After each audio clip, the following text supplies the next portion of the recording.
तो आज मैं आपको एक अनोखी रहस्यमय कहानी सुनाऊंगा। अगर आप चैनल पर नए हैं तो अभी सब्सक्राइब कर ले तथा कहानी पूरा देखें। अंत में एक अनोखा रहस्य छुपा है। धन्यवाद। तो सुनिए।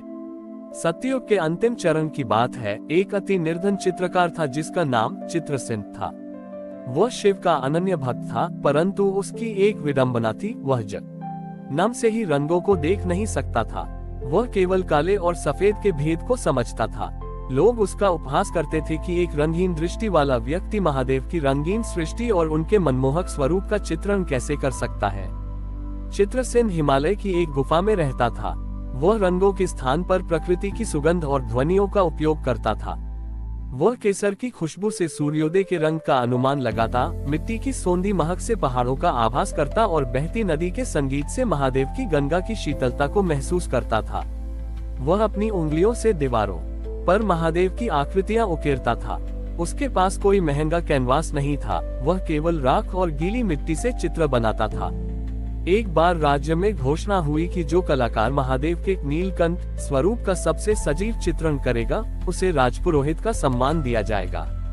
बड़े बड़े चित्रकार आए, जिन्होंने महंगे रत्नों को पीसकर अगा बनाए और रेशमी कपड़ों पर चित्रकारी की। चित्रसेन भी अपनी राख और मिट्टी का थैला लेकर राजसभा में पहुंचा। उसे देखकर सब हंसने लगे। जिसे नीला रंग ही नहीं दिखता, वह नीलकंठ का चित्रण क्या करेगा। चित्रसेन शांत रहा। उसने सभा के बीचों बीच अपनी राख फैलाई और अपनी आंखें बंद कर ली। उसने उस क्षण का ध्यान किया जब महादेव ने संसार की रक्षा के लिए विष पान किया था। चित्रसेन को विष की कड़वाहट और महादेव के त्याग की तड़प अपने भीतर महसूस हुई। उसने रोते हुए अपनी उंगलियों से उस राख पर महादेव का मुखौटा बनाया। उसने रंगों का नहीं, बल्कि अपने आंसुओं का उपयोग किया। जैसे ही उसने चित्र पूरा किया, पूरा दरबार स्तब्ध रह गया। राख और मिट्टी से बने उस चित्र में महादेव का कंठ वास्तव में नीला चमकने लगा। उस चित्र से एक ऐसी ऊर्जा निकल रही थी कि लोगों को साक्षात महादेव के त्याग का अनुभव होने लगा। राजा ने चकित होकर पूछा, चित्रसेन, तुम्हें ये रंग कैसे दिखा?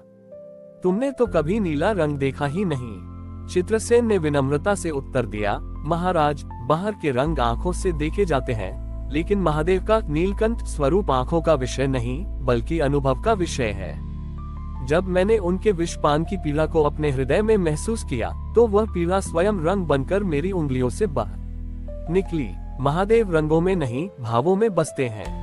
उसी समय आकाशवाणी हुई और महादेव ने कहा, चित्रसेन, तुम्हारी दृष्टि भले ही रंगहीन हो, लेकिन तुम्हारी आत्मा सबसे अधिक प्रकाशमान है। जो मुझे केवल सुंदर रंगों में ढूंढते हैं, वे मुझे नहीं पा सकते। जो मुझे मेरे कष्ट और संसार के प्रति मेरे प्रेम में ढूंढते हैं, मैं उन्हीं के चित्रों में जीवंत होता हूँ। उस दिन के बाद चित्रसेन की बनाई हर आकृति सजीव हो उठी। वह भले ही रंगों को देख नहीं सकता था, लेकिन उसके स्पर्श मात्र से निर्जीव पत्थरों में भी महादेव का वास होने लगा। ये कहानी हमें सिखाती है कि भक्ति के लिए भौतिक दृष्टि की नहीं, बल्कि उस आंतरिक दृष्टि की आवश्यकता होती है जो ईश्वर के त्याग और प्रेम को महसूस कर सके। चित्रसेन की इस अद्भुत कला ने पूरे राज्य को भक्ति के एक नए सूत्र में पिरो दिया था। राजा ने चित्रसेन को राजपुरोहित का पद देना चाहा, लेकिन चित्रसेन ने बड़ी विनम्रता से मना कर दिया और कहा, महाराज, जो हाथ महादेव की सेवा के लिए बने हैं, वे सत्ता के बंधनों में नहीं रह सकते। चित्रसेन वापस अपनी उसी गुफा में लौट गया। कुछ वर्षों बाद उस राज्य पर एक भारी विपत्ति आई। राज्य की सीमा पर स्थित एक प्राचीन बांध टूटने की कगार पर था। यदि वह बांध टूटता तो हजारों गांव जलमग्न हो जाते। राजा ने हर संभव प्रयास किया, महान वास्तुकारों को बुलाया, लेकिन पानी का दबाव इतना अधिक था कि कोई भी समाधान काम नहीं कर रहा था। लोग भयभीत होकर पहाड़ों की ओर भागने लगे। जब ये समाचार चित्रसेन तक पहुंचा, तो वह अपनी लाठी टेकते हुए बांध के पास आया। उसने अपनी उंगलियों से बांध की दीवारों को छुआ। उसे पत्थर के भीतर से पानी की चीख सुनाई दे रही थी। उसने लोगों से कहा, ये बांध केवल पत्थरों से नहीं रुकेगा, इसे एक ऐसे आधार की आवश्यकता है जिसमें त्याग समाहित हो। चित्रसेन ने बांध की जर्जर दीवार पर बैठकर अपनी राख और मिट्टी से एक विशाल शून्य की आकृति बनाना शुरू किया। लोग हैरान थे कि जहां बड़े बड़े पत्थर बह जा रहे हैं, हाँ, यह अंधा चित्रकार मिट्टी से क्या कर रहा है। चित्रसेन ने उस आकृति के केंद्र में अपना हाथ रखा और महादेव से प्रार्थना की, प्रभु, यदि मेरा समर्पण सच्चा है तो इस प्रलय को अपनी जटाओं में थाम ले। कहते हैं कि जैसे ही चित्रसेन ने उस आकृति को पूरा किया, बांध की दरारों से बहता पानी अचानक स्थिर हो गया। वह हर राख और मिट्टी पत्थर से भी अधिक कठोर हो गई। लोग ये देखकर दंग रह गए कि जिस स्थान पर चित्रसेन ने शून्य बनाया था, वहां साक्षात महादेव के विशाल हाथ का निशान उभर आया था, जैसे स्वयं महादेव ने उस दीवार को सहारा दे दिया हो।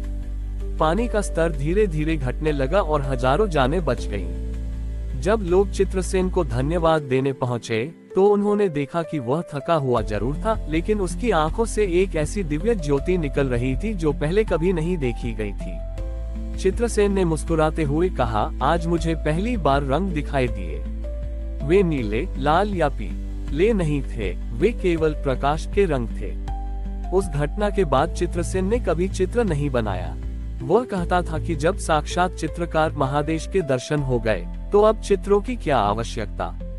वह बांध आज भी उस राज्य में खड़ा है और उसे शिव रक्षा बांध कहा जाता है। चित्रसेन की यह कहानी हमें सिखाती है कि जब हम अपनी कला और कौशल को पूरी तरह ईश्वर को समर्पित कर देते हैं तो वह केवल प्रदर्शन नहीं रह जाता, बल्कि जगत के कल्याण का माध्यम बन जाता है।